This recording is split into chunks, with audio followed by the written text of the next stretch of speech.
जय श्रीकृष्ण, जय तू ज्ञानेश्वर। आज 27 जुलै गुरुवार, सर्वांना शुभेच्छा। आपण आता काल 790 पर्यंत उभ्या पाहिलेल्या होत्या, 91व्या उभीपासून पाहणार आहोत। सात्विक सुखाचं वर्णन चाललेलं आहे। हे कसं चिरंतन आहे, कसं आनंदी करणार आहे, आनंदात ठेवणार आहे, ते आपण पाहतो आहोत। लंकापुरी पुण्यभूमी पवित्र, तिथे नांदतो ज्ञान राजा सुपात्र।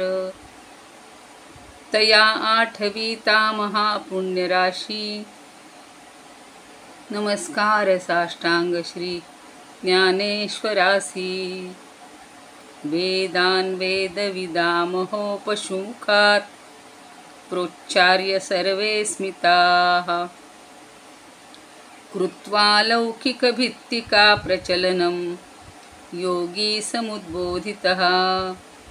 गीताज्ञानमलौकिकं प्रकटितं, विश्वाय शान्तिप्रदं। वन्दे तं करुणाकरं प्रभुवरं, श्री संत ज्ञानेश्वरम। श्री संत ज्ञानेश्वरम। ज्ञानेश्वर महाराज की जय। पंढरीनाथ भगवान की जय। जय श्रीकृष्ण, जय तू ज्ञानेश्वर। सर्व श्रोत्यांना आणि ज्ञानेश्वरी भक्तांना सादर वंदन।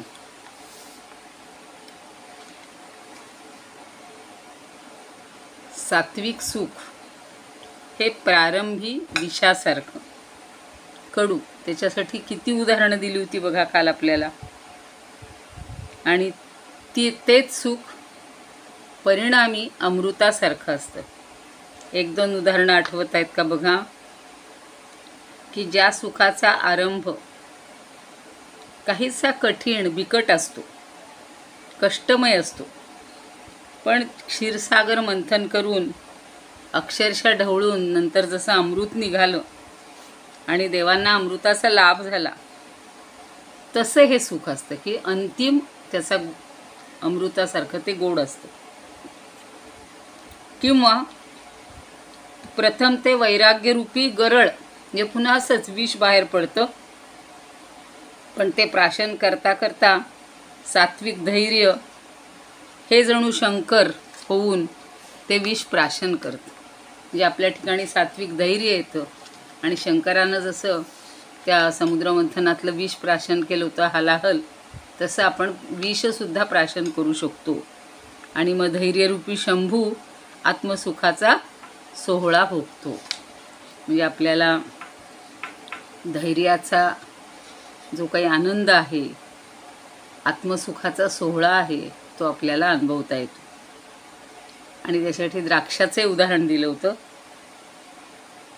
की द्राक्ष जशी कच्ची असताना, हिरवीगार असताना त्याच्या आंबटपणाचा इतका तीव्रता असते की जळत्या कोलिताचा स्पर्श परवडला, कोलीत म्हणजे मशाल वगैरे अशी असते ना, त्याचा एक वेळ स्पर्श परवडला, पण ते द्राक्ष नको। म्हणून मला आत्ता आठवलं, मराठीत म्हण आहे बघा, कोल्ह्याला द्राक्षे आंबट, तो त्याच्या मागे लागतच नाही, कारण त्याला ती आवडतच नाही। पण आपल्याला आवडत असली तरी आंबट द्राक्ष नको वाटतात। ती 90वी ओवी होती। पै कोलिताही कोपे ऐसे, द्राक्षांचे हिरवेपण असे, ते परिपाकी का जैसे माधुर्य। आत त्याच्या माधुर्य असतं, पण त्याला ते प्रगट व्हायला थोडा वेळ लागतो आणि सुरुवातीचं ते हिरवेपण आपल्याला नको वाटतं। पुढची ओवी बघा। अजून उदाहरणं देतच राहतात ज्ञानदेव, आपल्याला उदाहरणातून छान पटवून देतात। ते वैराग्याधिक तैसे, पिकलिया आत्मप्रकाशे, मग वैराग्यसे हि नाशे अविद्या जात। एकदा वैराग्यादी साधनं आत्मसाधनाच्या प्रकाशामध्ये किंवा प्रकाशामुळे परिपक्व झाली, वैराग्य चांगलं पक्व व्हायला पाहिजे, की मग काय होतं, सगळ्या प्रकारच्या अज्ञानाचा आंधळा समूह नाहीसा होतो। बाकीचं सगळं जे काही अज्ञान आहे, सगळ्या प्रकारचं अज्ञान आहे, ते सगळं मिटून जातं। जे वैराग्याचा प्रकाश पडला, ती परिपक्व झाली ही सगळी साधनं, की मग अज्ञानाचा आंधळा समूह नष्ट होतो. थोडक्यात काय, की आपल्याला वैराग्य प्राप्त करून घ्यायला पाहिजे. आज सकाळी आपण पाहिलेलीच आहे श्लोक, ब्रह्मभूतस्सनस प्रसन्नात्मा वगैरे, किंवा काल पाहिलं होतं भय शोक, ते सगळं त्याच्या ठिकाणी काहीच उरत नाही. आता पुढचं उदाहरण देतात की वैराग्यासह हे सगळं अविद्येचे अंधार आहे तो नष्ट होतो. तेव्हा सागरी गंगा जैसी, आत्मा मीनल्या बुद्धी तैसी, अद्वयानंदाची आपैसी खाणी उघडे. आता काय म्हणतात की जशी गंगा सागराला मिळते आणि तशी बुद्धीसुद्धा आत्म्यामध्ये मिसळून जाते. आत्मा मिनल्या बुद्धीत, मिनले म्हणजे मिळून गेली, मिसळली. बुद्धी जैसी, तर ही बुद्धी आत्म्यामध्ये मिसळून गेली की काय होतं, अद्वय आनंदाची आपैसी खाणी उघडे. आपैसी म्हणजे सहजपणे, अद्वैतानंदाची खाण सहजपणे उघडते, प्रगट होते. सगळीकडे आपल्याला अद्वैत समत्व हे आता तोंडपाठ झालेलं आहे. आता असं वाटतं की काही नवीन शिकतच नाही आहे, तरीसुद्धा पुन्हा पुन्हा वेगवेगळ्या उदाहरणातून आपल्यावर हे ठसवत आहेत ज्ञानदेवसुद्धा, की हा अद्वयानंद किंवा अद्वैतानंद आपल्याला सहज प्रगट होण्यासाठी काय करायला पाहिजे आहे, तर ही बुद्धी आत्म्यामध्ये मिसळून गेली पाहिजे. काल परवाही पाहिलं होतं, इंद्रिय मनामध्ये, मन बुद्धीमध्ये आणि बुद्धी आत्म्यामध्ये, असा हा क्रम हळूहळू लय होण्याचा असतो. आणि मग आत्मा एकदा प्रगट झाला किंवा परमात्मा जेव्हा आपल्याला दिसतो, समजतो, त्यावेळेला हे सुख चिरंतन असतं. आणि अशा प्रकारे पुढं बघा, ऐसे स्वानुभव विश्रामे, वैराग्य मूळ जे परिणमे, ते सात्विक येणे नामे बोलीजे सुख. एकदा अंडरलाईन करतात, एकदा सात्विक सुखाचा समारोप करताना म्हणतात की अशा प्रकारे पार्था, वैराग्य हीच ज्याची मुळं आहेत आणि अद्वैतानंद नाही, आणि आत्मानुभूतीच्या आत्मानंदात जे रममाण होतं, स्वानुभव विश्रामे, स्वानुभव आत्मानुभव याच्यामध्ये ते विश्रांती घेतं, म्हणजेच रममाण होतं, त्याला सात्विक सुख असं म्हणतात. आता आपल्याला राजस सुख शिकायचे किंवा अनुभवायचे, पाहायचे. तत्पूर्वी या सात्विक सुखाचा सगळा परिणाम आपल्या डोक्यावर ठेवला पाहिजे, डोक्यामध्ये, की एकदा आत्मानुभूती आली की आत्मानंदामध्ये आपण रममाण होणार, मग कुठलंही दुःख आपल्याला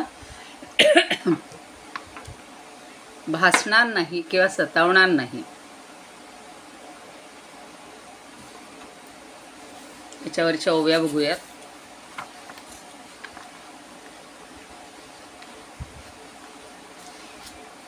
कालची ओवी पुन्हा घेते.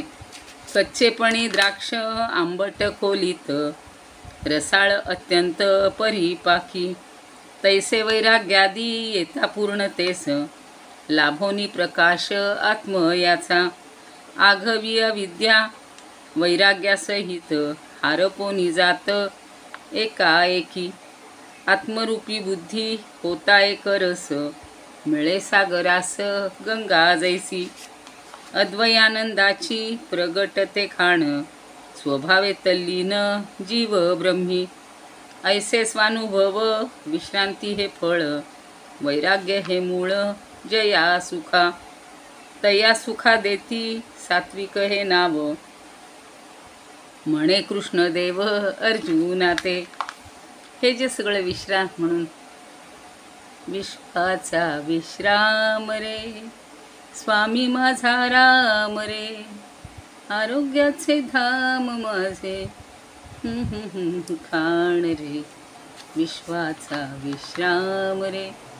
सगळ्या विश्वाची विश्रांती म्हणजे हे सात्विक सुख आहे, किंवा विश्रांतीचं स्थळ आहे स्वानुभव. प्रत्येकाला जर हा असा आत्मानुभव आला किंवा स्वानुभव आला तर ह्या जगात सगळीकडे आनंद आनंद भरलेला असेल. आता आपल्याला राजस सुख पाहिजे. विषयेंद्रिय संयोगात यत्तदग्रे मृतोपमं परिणामे विषमिव तत्सुखम राजसं स्मृतम. आता पाठ झाले की नाही राजस सुख सुद्धा, की विषय इंद्रिय संयोगात 3 शब्द आहेत. विषयेंद्रिय संयोगात. यत म्हणजे जे, तत् म्हणजे ते. कसं आहे? अग्रे अमृतोपमम एवढे शब्द आहेत त्यात. विषयेंद्रिय संयोगात हा एकच समासयुक्त शब्द. यत म्हणजे जे, तत् म्हणजे ते, आणि अमृतोपमम म्हणजे अमृतासारखं असतं. विषय आणि इंद्रियांच्या संयोगामुळं, इंद्रियांचे सगळे विषय अगदी त्या दोघांचं मिलन झालेलं असतं, जसं संयोग झालेला असतो. आणि त्या इंद्रियांच्या संयोगातून मिलनातून जे सुख, यत म्हणजे जे सुख, अमृतोपमम. अहो, सुरुवातीला चाखताना असं अमृतासारखं वाटतंय, पण परिणामे विषम इव, पण त्याचा परिणाम मात्र विषासारखा आहे. तत् सुखम राजसम स्मृतम. आधी यत आहे, आता तत् म्हणजे ते सुख राजस सुख हो आहे. आता आपल्याला सात्विक सुखाची जर एकदा गोडी लागली तरी ह्या सुरुवातीच्या अमृतासारख्या आणि शेवट विषासारख्या सुखाकडे आपण वळू का हो? नाही. ज्ञानदेवानी काय किंवा भगवंतानी काय आधी सात्विक सुख कसं आहे ते सांगितले, पण आपण कशात रमतो हे पुढच्या ह्याच्यामध्ये सांगितले. आणि म्हणून आपण तिकडेच वाटचाल करायची आहे. खरं म्हणजे आधी तमसुख सांगायला पाहिजे होतं, मग राजसन, मग सात्विक. असा प्रवास आपला झाला असता, पण आपल्याला त्या प्रवासाचं ठिकाण एकदा दाखवून दिले की तिथे जाऊन पोचायचे. मग ही सुख आपण जर मिळवत असू तर याच्यापासून अलिप्त राहायचे. तर जे सुख विषय आणि इंद्रिय यांच्या मिलनातून निर्माण होतं आणि अशा प्रकारे उत्पन्न झालेली ही सुख शरीराला आनंद देतात. ती प्रारंभी अमृतासारखी असतात आणि शेवटी ती विषाप्रमाणे होतात. ते सुख राजस्व. आता ज्ञानदेव त्याच्यावर छान उदाहरणं देतात बघा. आणि विषयेंद्रिया मेळू होता धनंजया, जे सुख जाय थडिया सांडूनी दोही. थडिया म्हणजे तडापार. आता बघा आपल्याला समजून घ्यायचं की विषयेंद्रिय यांचा मेळू होता. अरे धनंजया, विषय आणि इंद्रिय यांचा मेळ झाल्यावर, म्हणजे यांचा संगम झाल्यावर ते सुख कसं आहे? ते सुख पार म्हणजे दैहिक सुखाचा अक्षरशः तडीपार, किंवा आपण म्हणतो की नाही पार किनाऱ्याच्या पलीकडे, म्हणजे पूर आल्यावर जशी अवस्था होते ना, सगळं आपलं जे मर्यादा आहे ती ओलांडून जाते नदी किंवा सागराला अशी कधी भरती येते, पण सागर आपली मर्यादा उल्लंघन करत नाही. पण हे म्हणजे सुख जे आहे हे इतकं वाढतं की जणू काही ते थडीपार होतं, म्हणजे त्याला पूर येतो. अधिकारी आरिगता गो गावो, होय जैसा उत्साहो, कारिणावरी विवाहो विस्तारिला. 2 उदाहरणं दिलेली. एखादा गावचा जो अधिकारी आहे, राजाचा अधिकारी आहे, तो जर गावात आला, असा राजाचा कोणी माणूस आला, अधिकारी आला की सगळ्यांना असा उत्साह येतो. पूर्वीच्या काळी राजशाही पद्धती होती. आता जरी लोकशाही असली तरी आपल्याला मुख्यमंत्र्यांचा कोणी प्रतिनिधी आला, कुठल्याही राज्यमंत्र्याचा आला, पंतप्रधानांचा आला, तर आपल्याला असंच होईल ना, गावामध्ये केवढा उत्साह येतो. सगळीकडे बॅनर्स लागतील, अमकं होईल, सगळे लोक सगळं सजावट करतील. जसा राम अयोध्येत येणार म्हणलं की ती अयोध्या नगरी सजली होती, तसं इथं ते सांगतायत की आधीचं सुख असं अगदी उत्साही असतं. सगळं उत्साह नुसता शिगोशिग भरून वाहू लागतो एखादा अधिकारी आला तर. आणि तोच जर अधिकारी होय उत्साह का ऋणावर, हां नाही, होय जैसा उत्साह हो. पण तो जर त्रास द्यायला लागला तर मात्र आपल्याला तो नकोसा होतो, तो कधी जाईल असं वाटायला लागतं. आणि दुसरं उदाहरण दिले, का ऋणावरी विवाहो विस्तारिला. ऋण म्हणजे ऋण. जर कर्ज काढून लग्नाचा मोठा उत्साह अगदी धूमधडाका साजरा केला, पण नंतर ते कर्ज आपल्याला काय होतं, अंगावर यायला लागतं आणि त्याचं दुःख होतं. ऋण काढून सण करणं ही म्हण खूप छान आहे, पण जेव्हा ते कर्ज फेडायची वेळ येते त्याच्यासाठी पैसाच जवळ नसतो. आज तुकारामांचं उदाहरण वाचत होते बघा, अगदी इतकं लागू पडत होतं. आत्ता तो सगुण परीक्षा दासबोधातली जेव्हा ऐकत होते तेव्हा, की तो जो परदेशी मालक म्हणा की गृहस्थ जो आहे, संसारी आहे, तो मुलाबाळांचं सगळं होण्यासाठी परदेशात जातो, भरपूर गबाड घेऊन येतो. आल्यावर सगळे त्याच्यावर तुटून पडतात. परत सगळं संपलं की परत ऋण काढायची वेळ येते. मग ते ऋण ज्याच्याकडनं घेतलं तो त्रास द्यायला लागतो. असं वाटतं परत निघून जावं. तशीच अवस्था बरोबर तुकारामांची झाली होती बघा. आईचा मृत्यू झाला आहे, नंतर वडिलांचा झाला आहे, नंतर त्यांच्या वहिनीचा झाला आहे, नंतर त्या भावाच्या मुलाचा झाला आहे. भाऊ तर बायकोचं मरण झाल्यानंतर तिच्या क्रियाकर्माला सुद्धा थांबत नाही. पण आधी मात्र माणसाला ही सुख कशी वाटतात, छान वाटत असतात. म्हणून ते सांगतायत तसं की ऋण काढून, आणि मग तुकारामांनी ऋण काढलं, आपल्या बायकोचे दागिने सगळे विकले, गावातल्या लोकांना, आसपासच्या लोकांना सुखी करण्यासाठी. ऋण काढताना छान वाटलं हो, पण नंतर त्यांच्या घरावर जप्ती आली. होतं नव्हतं ते बाहेर काढलं. तेव्हा ते म्हणतात, देवा मी आता मोकळा झालो.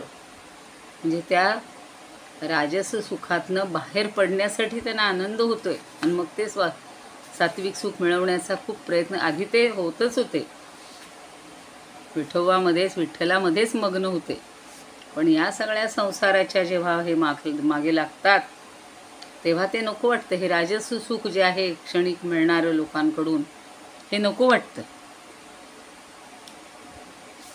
आता अजून किती उदाहरणं देतात बघा. नाना रोगिया जिभेपासी, केळे गोड साखरेसी, काबच नागाची जैसी मधुरता पहिली. आता अनेक प्रकारचे जर रोग एखाद्या माणसाला असतील तर काय होतो, साखरेप्रमाणे केळीसुद्धा खाताना सुरुवातीला गोड वाटतात. साखर तर वाटतेच गोड, पण शेवटी ती घातक ठरतात. ज्याला आजार आहे कफाचा किंवा आणि कुठले तर ते त्याला त्रासदायक होतं. तसंच बचनाग नावाची जी एक वनस्पती आहे ती सुद्धा काय होते, तर ते विष असून सुद्धा पहिल्यांदा ते गोड लागतं. काही पदार्थ असे असतात बघा, आधी गोड लागतात आणि नंतर त्याचा परिणाम कडू असतो. तसं अंती ते जे विष आहे ते मारकच ठरतं. विष असून सुद्धा सुरुवातीला गोड लागते ते.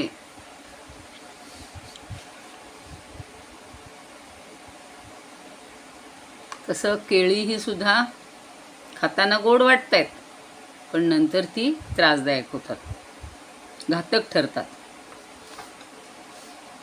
आता किती प्रकारे ज्ञानदेवांनी सांगावं बघा. हे अनुभवले त्यांनी. शेजारी पाजारी सगळे गावातून फिरत होते तेव्हा त्यांना सगळे भेटत होते ना. पहिले संवत्सराचे मैत्र, हाट भेटीचे कलत्र, कालाघवियाचे विचित्र विनोद ते. एखादा साव चोर, संवत्सर म्हणजे काय की जरा संभावित चोर, दिसायला तर तो चांगला दिसतोय, चोर असा वाटत नाही, म्हणून आपण साव चोर म्हणतो. साव म्हणजे चांगला, चोर म्हणजे. पण आधी सावासारखा दिसणारा, चांगला दिसणारा जो चोर आहे त्याची मैत्री आधी बरी वाटते, आणि नंतर मात्र लक्षात येतं की हा चोर आहे, त्याच्यापासून सावध राहायला पाहिजे. किंवा कधीकधी आपल्याला त्याच्याबरोबर काही शिक्षा भोगायची वेळ येते, लोक आपल्याला नावं ठेवतात. म्हणजे आधी वाईटाची संगत चांगली वाटते, पण नंतर मात्र ती घातक आहे हे अनुभवावं लागतं. अजून एक उदाहरण दिले त्यांनी त्याच्यामध्ये. हाट भेटीचे कलत्र, का लाघवियाचे विचित्र विनोद ते. हाट भेटी म्हणजे एखादी वारांगना, तर ती एखादी सुंदर वारांगना असेल, वेश्या असेल, तिची संगतसुद्धा सुरुवातीला छान वाटते. त्यात नटून थटून अगदी छान बसतात, साजं शृंगार करून अगदी सामान्य माणूससुद्धा तिथे ओढला जातो. पण शेवट काय होतो माहिती आहे? अशांशी संगत नको रे बाप्पा. मग नंतर नको नकोसं होतंय. म्हणून एवढंच काय, अजून एक उदाहरण दिलेलं आहे त्यांनी. का लाघवियाचे विचित्र विनोद ते. लाघवियाचे म्हणजे बहुरूप्याचे. बहुरूपी काय करतो? वेगवेगळी सोंग घेऊन येतो. सुरुवातीला त्याची ती कला छान वाटते आणि नंतर मात्र त्याचे ते विनोदसुद्धा नकोसे वाटतात, किंवा मोह उत्पन्न करणारे ते विनोद, त्याचे अंगविक्षेप हे अगदी नकोसे वाटतात. आम्ही अगदी सुरुवातीला संगमनेरला आल्यानंतर असाच एक बहुरूपी पोलिसांच्या विषयात आला. बरं, ते खोटं नाटक कार्ड वगैरे सुद्धा लावतात, सगळा पोशाख तो, आणि काहीतरी असेच बोलायला लागला, तुमच्यावर अमुक अमुक वॉरंट आले, हे झाले ते झाले. आता आपण साधी भोळी माणसं, आपल्याला असं वाटतं असं काय केले, आपल्या हातून काय चूक झाली, तेव्हा चला ताबडतोब त्याच्याबद्दल आता हे करा, काढा तुमचं काहीतरी, नाही तर मला एवढे एवढे पैसे द्या, मी ते सगळं प्रकरण मिटवून टाकतो. अगदी पोलिसांच्या स्टाईलनं. आणि मी घाबरून गेले ना. आणि यांना माहिती होतं की तो त्यांचा एक पेशंटच होता, म्हणजे गाईचा एक मालकच होता, पण तसा पोशाख करून आला होता. हे म्हणले काही करू नकोस. त्याला म्हणे जा मुकाट्यानं. नाही नाही म्हणे, आता एवढा तुमच्याकडं आलो आहे, वहिनींची हे झालेली आहे, फसगत झालेली आहे, आता मला काहीतरी दिल्याशिवाय 500 रुपये द्या, 200 रुपये द्या. ते 40 वर्षापूर्वीची गोष्ट असते. पण आपण त्याच्या त्या सगळ्या ह्याला फसतो, किंवा अगदी असं वाटतं वा काय छान केलं यांनी, अगदी हुबेहूब सगळं सोंग केलं आणि आपल्याला फसवलं. त्याचं कौतुकही वाटतं, पण ते त्रासदायक वाटतं. ते आवडत नाही आपल्याला, त्यांचे असले विनोदी चाळे आवडत नाहीत. हे सगळं राजस सुखाचं आहे. सुरुवातीला छान वाटतं, ते शेवटी त्रासदायक असतं. तैसे तैसे तशावरनं आता इतक्या उदाहरणावरनं सांगतायत. तैसे विषयेंद्रिय दोखी, जे सुख जीवा ते पोखी, मगो पडिला खडकी हंसू जैसा. तसं हे विषय इंद्रिय यांच्या दोषामुळं जे सुख आपल्याला सुरुवातीला चांगलं वाटतं, सुखावं वाटतं, पण ते सुख जीवाला पोचतं. पण नंतर कसं होतं तर हंसानं जसं खडकांमध्ये साठलेल्या पाण्यात चांदण्यांचं प्रतिबिंब पडावं आणि त्या प्रतिबिंबाला रत्न समजावीत, कारण रत्नाचा त्याला चारा लागतो ना राजहंसाला, मोत्याचा, रत्नांचा.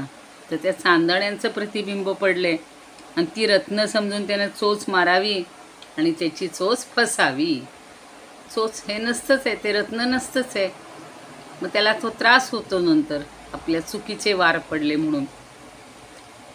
तसे हे सगळे राजस सुख आहेत की सुरुवातीला सुखावं वाटतात, मोहात टाकतात आणि नंतर मात्र आपण त्यात फसगत होते आपली.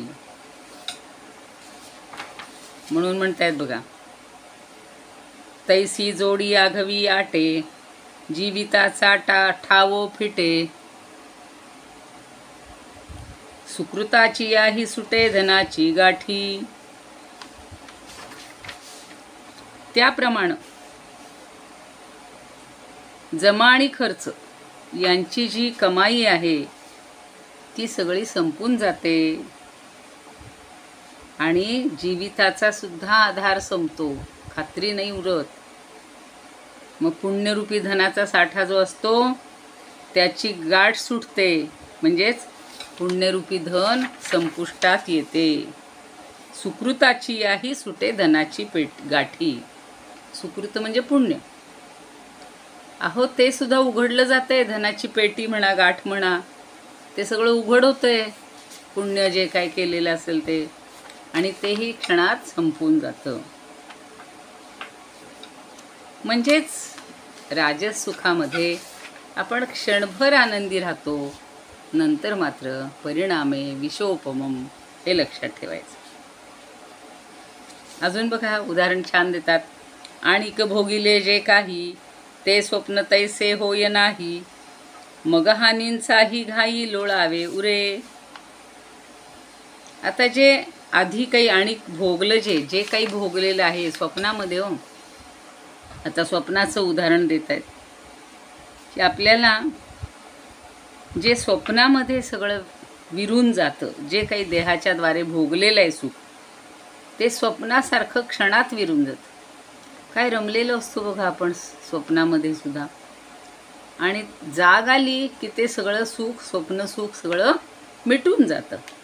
तसं देहाद्वारे जे जे सुख घेतो, डोळ्यांद्वारे असेल, कर्णाद्वारे असेल, जिभेद्वारे म्हणजे रसनेंद्रियाद्वारे, घ्राणेंद्रियाद्वारे, त्वगिंद्रियाद्वारे, हे सगळं सुख हे स्वप्नासारखं विरून जातं आणि शेवटी दुःखाच्या राशीत लोळणं त्याच्या नशिबात येतं. म्हणून त्यांनी सांगितले, मग हानींचाही घाई लोळावे उरे. घाई म्हणजे त्याच्या राशी किंवा साठा, म्हणजे हानी, नुकसानामध्ये त्याला शेवटी लोळायची वेळ येते. मग असं वाटतं ना, कशाला मी त्या मोहात पडलो, कशाला तिकडे गेलो. आता कित्येक जण त्या लॉटरीचं एक मध्यंतरीच्या काळात फार फॅड होतं, पण आता बाकीचे सगळे आहेत, शेअर मार्केट आहे किंवा हे सट्टा लावणं, जुगार वगैरे, या सगळ्या गोष्टी कशा आहेत, क्षणभर आपल्याला वाटतं वा 5चे 50 मिळाले हो, म्हणून पुन्हा ते गुंतवतो की 50चे 0 होऊन जातात, दुसऱ्यालाच जातात, 500 जातात, 1000 जातात. मग आपल्याला त्या असं ते सुख आहे, अनिश्चित सुख आहे ते, आणि चिरंतन तर नाहीच आहे, तात्पुरतं क्षणभर वाटतं आणि मोहात पाडतं. म्हणून हानींचाही घाई लोळावेवर. हानीच्या घाईमध्ये किंवा गर्दीमध्ये बिछाण्यावर लोळावं वाटतं. हानी नुकसान. मग फक्त डोक्याला हात मारून घ्यायचा की कुठनं मला बुद्धी झाली, कुठून मी या मार्गाला गेलो. ऐसे आपत्ती जे सुख, ऐहिकी परिणमे देख, परत्रिकी विख होऊनी परते. आता अशा ज्या काही आपत्ती येतात, संकट येतात, मग हे राजस सुख काय करतं, तर इहलोकीची आपत्ती ठरते, म्हणजे संकट ठरतं, आणि परलौकी ते सुख विष होऊन उलटतं. ऐहिकी परिणमे देख, परत्रिकीर विख. परत्री म्हणजे परलोकी, आणि परलोकी ते विख म्हणजे विष होऊन जाते. म्हणून परिणामी विषमेव म्हटलंय. ते परमार्थामध्ये तेच सुख विषासारखं आपल्याला परिणत होतं आणि त्रासदायक ठरतं. म्हणून हे राजस सुख काही कामाचं नाही. त्याच्यावरच्या ओव्या बघूया. विषय आणिक इंद्रियांच्या योगे, पुरवाहू लागे सुखाचा जो. जैसा सत्ताधारी गावा माझी यावा, मग तेथे व्हावा समारंभ. विवाहाचा बार द्यावा उडवून, काढोनी अरुण आणि कांसे. किंवा जैसे केळे आणिक साखर, जिव्हेसी मधुर रोगी याच्या. किंवा बचनाग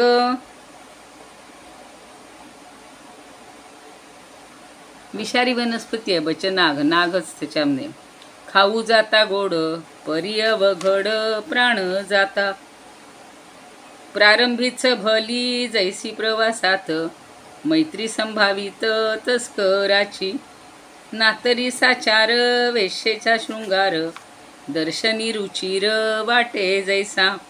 किंवा नट जैसा नाचे नरीवरी, नाचे वरी वरी सोंगे नाना परी घेऊनिया.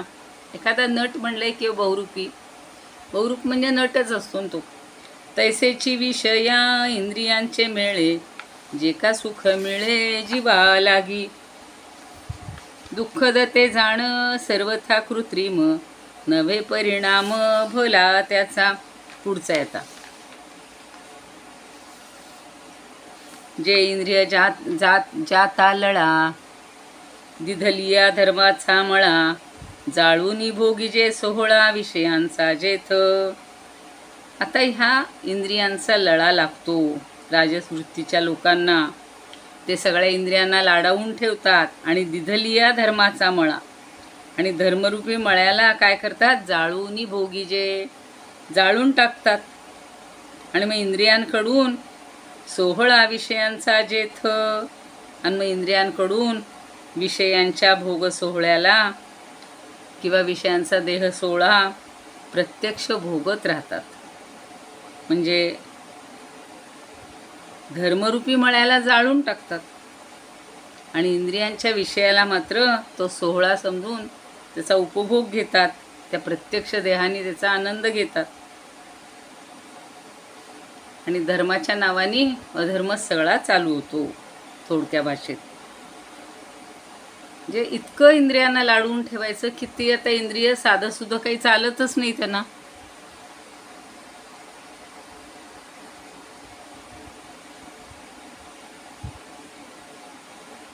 किंवा अजून पुढे सांगतायत,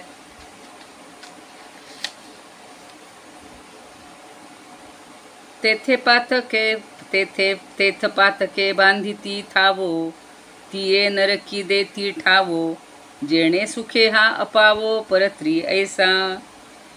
आणि मग ही जी त्यामुळं काय होतं त्या सगळ्या परिणामामुळं की पाप बलवान होतं. पातके बांधिती थावो, थावो म्हणजे त्याला जास्त हे मिळतं, स्थिरता मिळते आणि ते बलवान होतं. आणि पाप जीवाला नरकी देती ठावो, हे जे पाप आहे ते नरकामध्ये आपल्याला ठाव देतो, म्हणजेच लोटून टाकतं. आणि मग जेणे सुखे हा अपावो परत्री ऐसा. आणि मग या तात्कालिक सुखामुळं इहलोकी जरी जीवाला आनंद वाटला तरी तो परलोकी आपला विध्वंस करतो. म्हणून जेणे सुखे हा अपाय होतो. कुठे, परत्री जैसा. जे इथं आत्ता ते सुख चांगलं वाटतंय कदाचित इहलोकी, पण परलोकी गेल्यानं ही जी सगळी नको ती सुख म्हणलेली आहेत ना,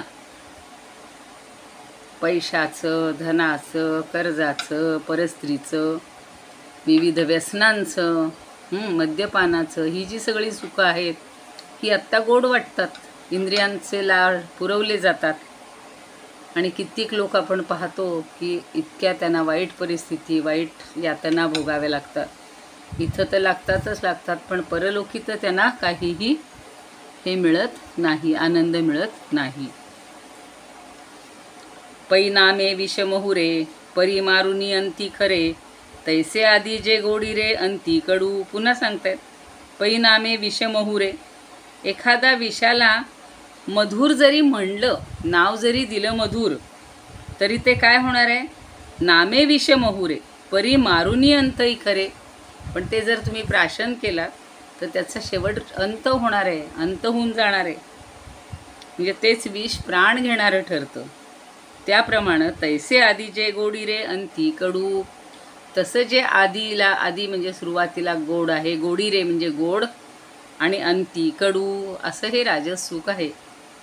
भगवंतांनी श्लोकामध्ये तेच सांगितलेलं आहे की परिणामे विषमयो, आणि पहिल्यांदा अमृतासारखं. पार्थाते सुख साचे, वळिले आहे रजाचे, म्हणून न शिवे तयाचे अंग कही. आणि म्हणून हे जे राजस सुख असतं ना, हे रजोगुणाचं बनलेलं आहे. वळिलं आहे म्हणजे तयार झालेलं आहे रजापासून, रज अर्थात रजोगुण. आणि म्हणून त्या राजस सुखाच्या वाटेला तू जाऊ नकोस.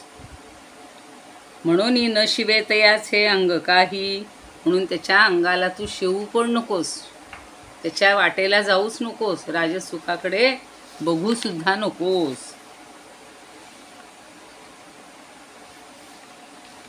ऐसे इह लोकी देई जे आपत्ती, आणिक दुर्गती परलोकी. जेथे जाळोनिया सद्धर्माचा मळा, भोगीती सोहळा विषयांचा. जेथे दिला जाय इंद्रियांचे लळा, पाप मात्र बळा चढे तेथे. मग पातकेती घालीती नरकी, ऐसी परलोकी हानी जेणे, जैसा बचनाग भक्षिता मधुर, परी तो दुर्धर प्राण जाता, तैसे आरंभी जे देतसे संतोष, परी कडू विष परिणामी, धनंजया जाण सुख ते राजस, स्पर्शू नको त्यास कदा काळी. मी जे म्हणलं तसं आधी आपल्याला सात्विक सुख सांगितलंय. आपण सगळे अर्जुनाच्याच भूमिकेत आहोत, तर आपण त्या राजस सुखाला कधीही स्पर्शसुद्धा करायचा नाही. इदमुपकर्तुं भुवनमण्डलं समुदितमिव भास्करं, सादरं वन्दे ज्ञानेश्वरं. त्रिभुवनमाता भगवद्गीता, लोकमङ्गला लोकविश्रुता, लोकहितं संततं ध्यायता, येन ज्ञानेश्वरी विरचिता, श्रुत्वा प्राकृतगिरं सादरं वन्दे ज्ञानेश्वरं, सादरं वन्दे ज्ञानेश्वरम्. आरती ज्ञानराजा महाकैवल्य तेजा, सेविती साधू संत मनोवेधला माझा. आरती ज्ञानराजा लोपले ज्ञान जगी, हित नेणती कोणी, अवतार पांडुरंग नाव ठेविले ज्ञानी. आरती ज्ञानराजा कनकाचे ताट करी, उभ्या गोपिका नारी, नारद तुंबरू हो सामगायन करी. आरती ज्ञानराजा प्रगट गुह्य बोले, विश्वब्रह्मची केले, रामा जनार्दनी पायी मस्तक ठेविले. आरती ज्ञानराजा महाकैवल्य तेजा, सेविती साधू संत मनुवेधला माझा. आरती ज्ञानराजा. ज्ञानेश्वर महाराज की जय. पंढरीनाथ भगवान की जय. जय श्री कृष्ण. जय तू ज्ञानेश्वर.